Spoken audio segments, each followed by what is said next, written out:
Hello everybody, it's your boy Hawka, the Counter-Strike Scholar, back with another video, this time taking a look at one of the new players on the Complexity lineup, Floppy. Floppy came back to CS from Valorant a few months ago and has recently been making a name for himself at the FunSpark Ulti event, which was the first tournament of the year.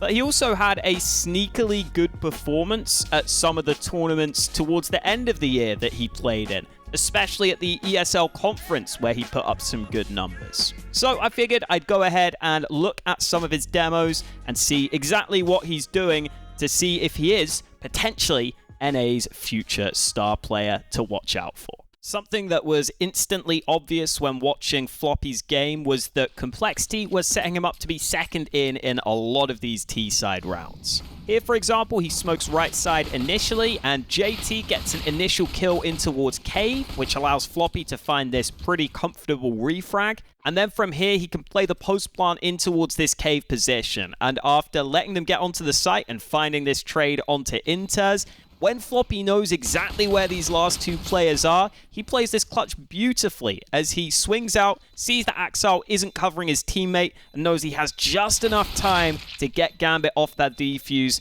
and win his team the round. It's a similar story here in this gun round, this time with Grim going in first and allowing Floppy to trade on this elevated position on the right side. But then when Floppy has to go in first, he is willing to do so, as he wins this fight straight up against the scout of Shiro. And this box is one that oftentimes may go unchecked in MM games, but sadly for Hobbit here, Floppy is one step ahead of him as he gets 3 kills to open up this site. And I love that Complexity are setting him up like this, because it was clear throughout these demos that his crosshair placement is exquisite, especially where he has a good idea where the opponents are positioned, and his micro adjustments are also really good. In this round, he has to adjust slightly with the dig, but he's still able to get 2 kills off the back of the early information, and Complexity can turn this into a nice round win.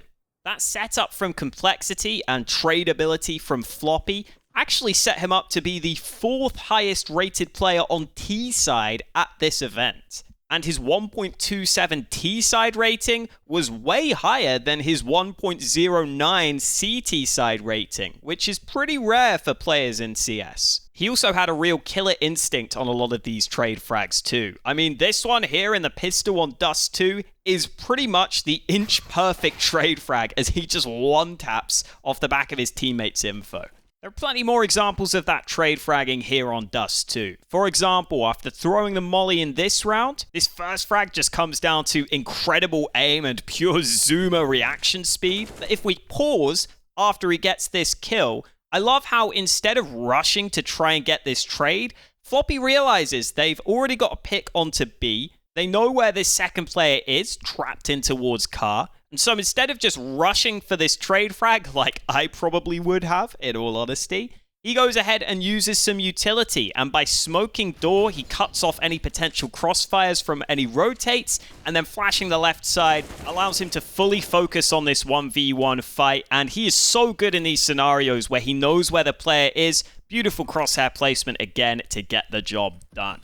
We get more examples of this trading and composure in these trade scenarios in this very next round. Again, he's going in second off the back of Fang, but Complexity also have JT coming in from window. And as soon as Floppy hears Inters firing, he knows he can force a 1v1 against Nafany, and then is just so snappy to turn it round onto Inters with just a few bullets remaining. And again, I just love how cutthroat and composed he is in these trading scenarios. It seems like as soon as he knows where the players are positioned, he instantly knows the best way to react. And the fact that he is so quick to respond to Inters firing from the site, so that he knows he can get that 1v1 against Nafany, which we know he's so confident in, is so impressive. And then in the post plant, despite being awkwardly forced out by this molly, look at how quick he turns back from this flash to adjust to headshot height. Again, showing some of that incredible crosshair placement for a ridiculously good round.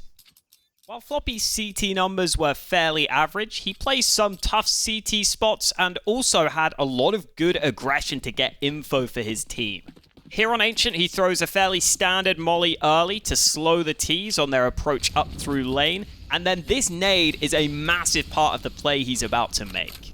Floppy heard Gambit extinguish both mollies, so he knows there can be players close by, and normally you wouldn't want to take that fight with an M4 against the AK. But because he throws this nade, he knows that if there's a player close, they've probably taken at least some damage, either from the mollies or from this nade which he's just thrown. So a dink with the M4 will be a one-shot headshot, and we know Floppy backs himself in these fair 1v1 fights, and that's the case here as he gets this opening pick onto Nafany, and because this smoke has been deployed by Gambit to stop the molly, it's really hard for them to have T players in position to trade this frag. So brilliant play from Floppy, and the nade allowing the one-shot headshot makes such a difference here.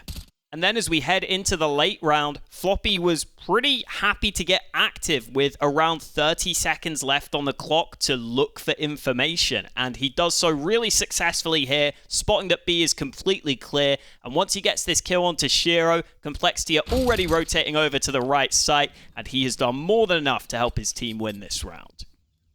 We get more aggression a couple of rounds later. After Floppy re-smokes Cave, he decides to go aggressive towards B ramp, and this timing is fantastic because Nafany was actually watching the flank from the Cave area, but because the Cave smoke is starting to fade as Floppy pushes into position, Nafany decides to go clear out Cave instead, and that means he can manufacture this timing window for himself to get into this advanced position, and he ends up being unfortunate not to end the round right here as he spots the bomb and gets really valuable info for his team so late in the round. They know it has to be a B play.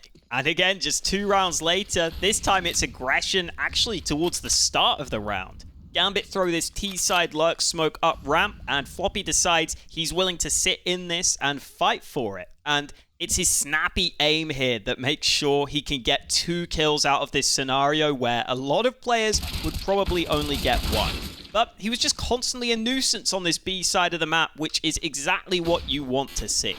Those sneaky smoke plays also carried over to Nuke, where he was playing towards Squeaky, as Floppy sits in his own smoke here to get the drop on any players who would have been holding, and then doesn't need to overextend from this position. He knows he's in a good spot, and as soon as he hears an opponent pulling out a nade, he can go ahead and swing for a free frag. And having players that can exert pressure on their positions like this in occasional rounds is so important to throw your opponents out of their rhythm.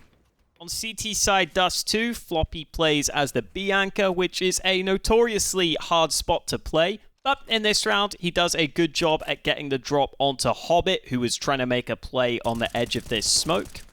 And a couple of rounds later, when Floppy has the long spawn, he throws the molly towards long early because he has that best spawn. Then, as his teammate throws a second molly into long doors, I love how Floppy peeks as that molly is landing so that if there were a player in this position, he could catch them as they fell back.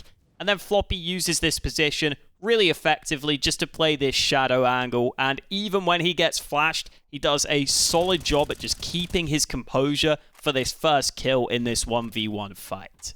From here, he ends up flanking through mid in this round with little time left on the clock. And the main thing I like about this play is how Floppy realizes he just needs to make this as awkward as possible for his opponents, because every second that he buys in terms of time is going to make a massive difference. So he just extends this fight for as long as possible, stalls this play out. Good awareness of the value of his life in this scenario to make life difficult for his opponents to help win this round. And then the final round I'm going to show is one on Nuke, where Floppy takes some initiative through Squeaky Door. He spots a gap between these 2 smokes being thrown towards Squeaky and decides to exploit that to the fullest as he sneaks on in and relies on his aim again to force this 1v1 fight and get his team into this A site early. It's really nice to have players who can take this initiative themselves and who can crack open rounds like this. And from here, they get into a good post-plant position. And yet again, Floppy puts himself in a position where he is going to have to rely on his aim here as he's holding heaven. But we know that when he puts himself in positions where he relies upon his aim, he can deliver. And this spray transfer is another great example of that.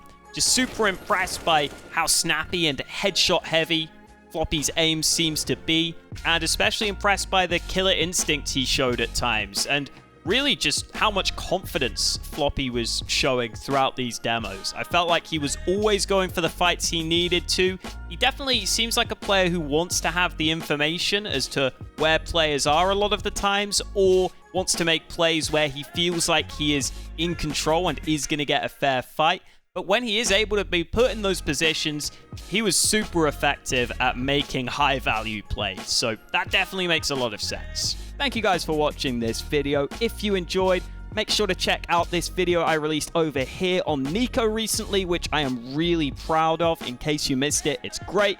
And YouTube reckons you'll like this video over here. Oh, and also, why not subscribe? If you enjoy the content, it's free and it helps me out. Thanks for watching, and I'll catch you next time.